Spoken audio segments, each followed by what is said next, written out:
Muito bom, professor. Pegando o gancho do que você disse, existe uma recomendação de incremento de volume, por exemplo? Boa, legal. Excelente pergunta, cara. A gente não tem nada muito claro na literatura, tá? Isso é algo que para musculação, pensando em ganho de massa muscular e etc., é algo que tem sido começado a ser investigado agora, ok? Mas nós temos um estudo muito bacana que fez um incremento percentual de 20% no volume de treino em comparação ao que esses indivíduos já faziam antes de participar do experimento. Tá? Então eram indivíduos que já tinham experiência na musculação, se eu não me engano, em média de 3 anos, ok? E aí uma perna dos caras fez esse treino com volume individualizado, esse incremento de 20%. Então vamos dar um exemplo. Se esse cara treinava com 10 séries por semana o quadríceps, quando ele entrou no estudo ele passou a fazer 12 séries. Se eu tenho outro indivíduo lá que fazia 20 séries na semana, ele passou a fazer 24 séries no estudo. O que interessa? Para ambos, eu incrementei 20%. E a outra perna dos caras fazia um volume padrão, 22 séries semanais, independentemente do que eles faziam anteriormente. Então, Ou seja, isso era realmente individualizado. Perfeito. Né? E o que é importante, acho que você comentar desse estudo, é por que essa comparação é feita intra-sujeito? Isso é legal também, cara. Isso é importante pelo seguinte, quando nós comparamos diferentes indivíduos, diferentes grupos de indivíduos, você concorda que tem uma variação de resposta muito grande entre sujeitos? Que a gente vê isso na prática, né? Que é a famosa individualidade biológica. Ou seja, para a mesma intervenção, pessoal, mesmo volume de treino, intensidade, intervalo, etc., mesmo protocolo, mesmo número de sessões, você vai ter dentro de um grupo de indivíduos pessoas que vão responder ali dentro da média, né? Indivíduos que respondem muito acima, que é o cara que a gente brinca que é o jacaré, né, Renan? Que já responde muito bem.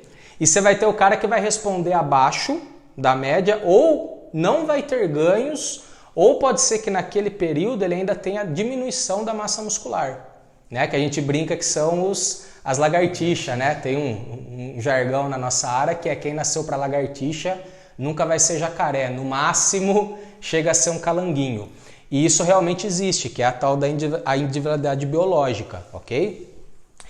Quando eu pego o sujeito e comparo ele com ele mesmo, você concorda que é a mesma individualidade biológica para a perna direita e para a perna esquerda? Ou poderia ser o braço direito e o braço esquerdo também, certo?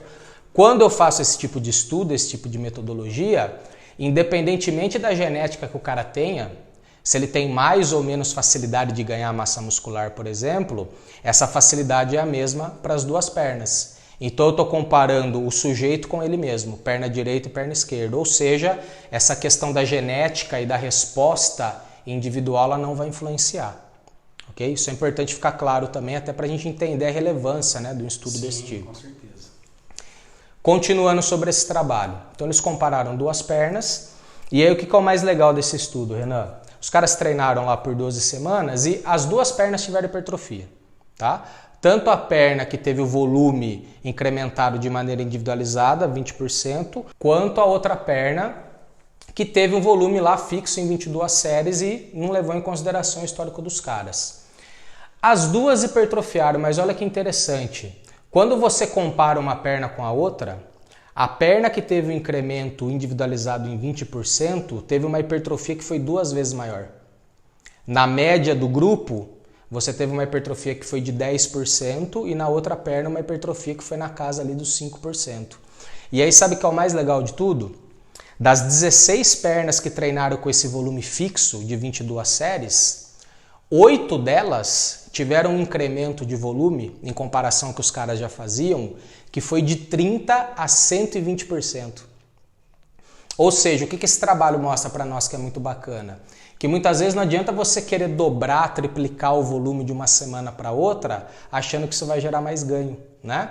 Porque esse estudo está mostrando assim para nós, olha, entre eu pegar um indivíduo e fazer um incremento mais controlado de 20% de volume, por exemplo, dentro de um programa de 8 semanas, em comparação eu pegar esse mesmo indivíduo e incrementar de 30% a 120% o volume dele, dobrar ou mais do que dobrar, os ganhos de hipertrofia não são maiores quando eu faço esse spike de carga, que é o que a gente chama, né, que é, por exemplo, dobrar a carga, em comparação eu tenho um incremento mais brando.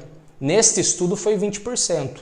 A gente não sabe se incrementos maiores ou menores, 10%, 30% ou 40%, vão resultar em respostas superiores. Mas eu indicaria para a galera que assim, se você quer ter uma programação adequada de como incrementar esse volume de semana a semana ou de mesociclo em mesociclo, e aí entenda mesociclo, por exemplo, um programa de 8 a 10, 12 semanas, a gente poderia trabalhar com essa margem de 20%, porque a gente sabe que ela é interessante para você ter incremento de carga e ter resposta hipertrófica, né?